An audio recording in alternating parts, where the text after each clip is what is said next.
Après l'accueil, les 5 chefs d'État et de gouvernement se sont retrouvés au palais des congrès de Niamey pour l'ouverture des travaux de cette deuxième session de la conférence. D'importantes décisions ont été prises au cours de ce sommet des chefs d'État. Le président de la République, Issoufou Mahamadou, président en exercice du Conseil de l'Entente, qui a présidé la cérémonie d'ouverture des travaux, a prononcé un important discours.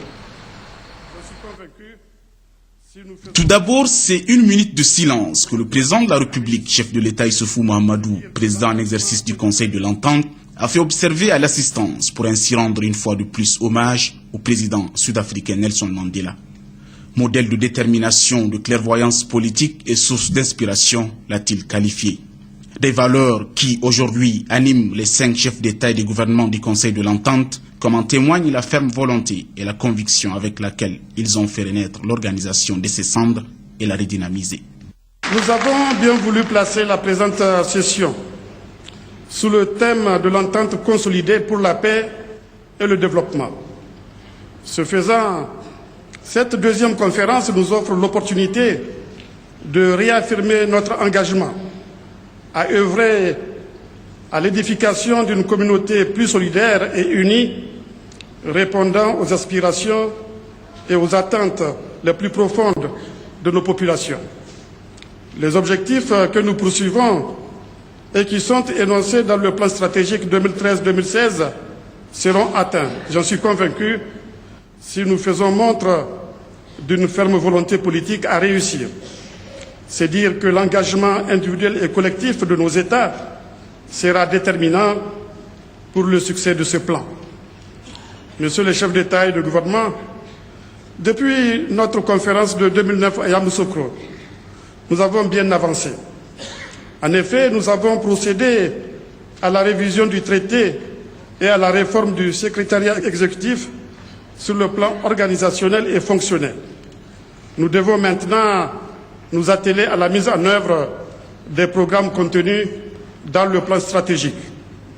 À cet égard, il nous faudra accélérer la mise en œuvre des axes relatifs au renforcement de la coopération politique, de la culture, de la paix et de la sécurité et le projet de la boucle ferroviaire Entente. S'agissant de la boucle ferroviaire, le Niger et le Bénin ont signé le 7 novembre 2013 à Cotonou un protocole d'entente pour la réalisation d'une ligne ferroviaire reliant Cotonou à Niamey. Le démarrage simultané des deux côtés, côté béninois et côté Niger, des travaux de cet important projet est programmé au plus tard, au mois de mars 2014. Cette initiative complète le premier protocole d'entente que nous avons signé relatif à la ligne Abidjan-Ouagadougou-Niamey. Elle marque, à n'en point douter, le volontarisme correspondant à l'esprit et aux valeurs du Conseil de l'Entente.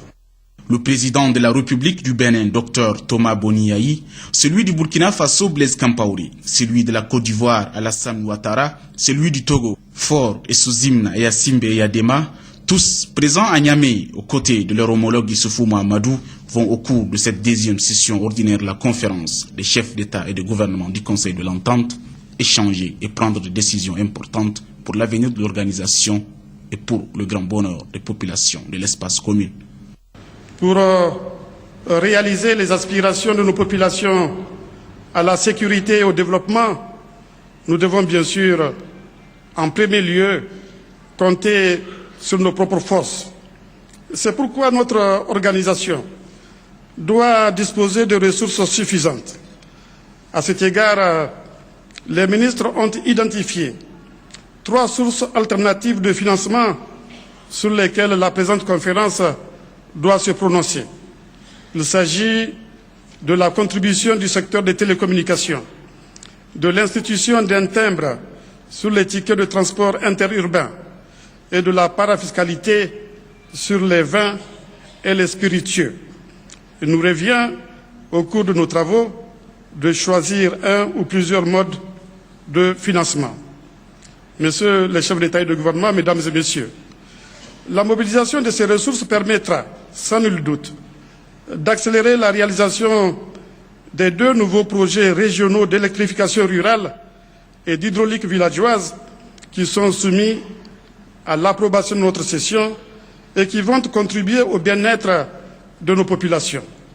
Je fonde l'espoir que notre organisation, à travers ces réalisations, sera à la hauteur des ambitions qui lui ont été assignées par les pères fondateurs.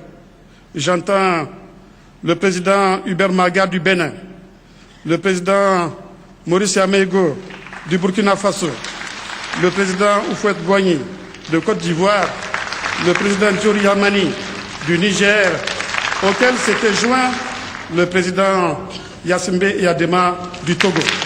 Toujours dans son allocution, le président de la République, chef de l'État Issoufou Mahamadou, président en exercice du Conseil de l'Entente, a insisté sur la question de la sécurité et de la paix dans la sous-région, condition sine qua non du développement social et économique auquel aspirent tant nos États. Le Conseil de l'Entente demeure un espace économique stable, en tendance annuelle. À la mi-2013, la situation économique de notre espace est marquée certes par un ralentissement de l'activité avec un taux de croissance de 6,3% contre 8,2% en 2012. Mais les perspectives économiques sont néanmoins encourageantes si nous poursuivons avec détermination notre combat contre le terrorisme, l'insécurité, le crime organisé et les trafics qui affectent notre sous-région.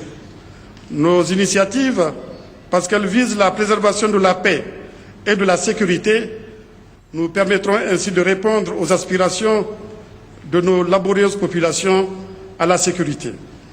Il nous revient également d'apporter des réponses appropriées à leurs aspirations au développement, en mettant en commun nos moyens pour développer les infrastructures et exploiter les ressources naturelles. Ainsi, nous allons créer les conditions pour offrir une éducation et une santé de qualité et des emplois aux jeunes. En effet, le développement économique est le meilleur moyen qui permettra d'endiguer les vagues du terrorisme et du crime organisé. C'est le meilleur moyen qui nous permettra de ne plus vivre les drames de Lampedusa ou celui des 92 Nigériens, pour la plupart des enfants et des femmes, morts récemment dans le désert. La sécurité et le développement sont, on le sait désormais, intimement liés. Aussi, me permettrez-vous de saluer la stratégie intégrée pour le Sahel des Nations Unies qui concerne 2 de nos États membres, le Burkina Faso et le Niger. Elle concerne aussi le Mali, dont le Premier ministre est présent dans cette salle. Les chefs d'État et de gouvernement devaient ensuite se retrouver à huis clos pour entamer les échanges. Un communiqué final sera prononcé à la fin de la rencontre.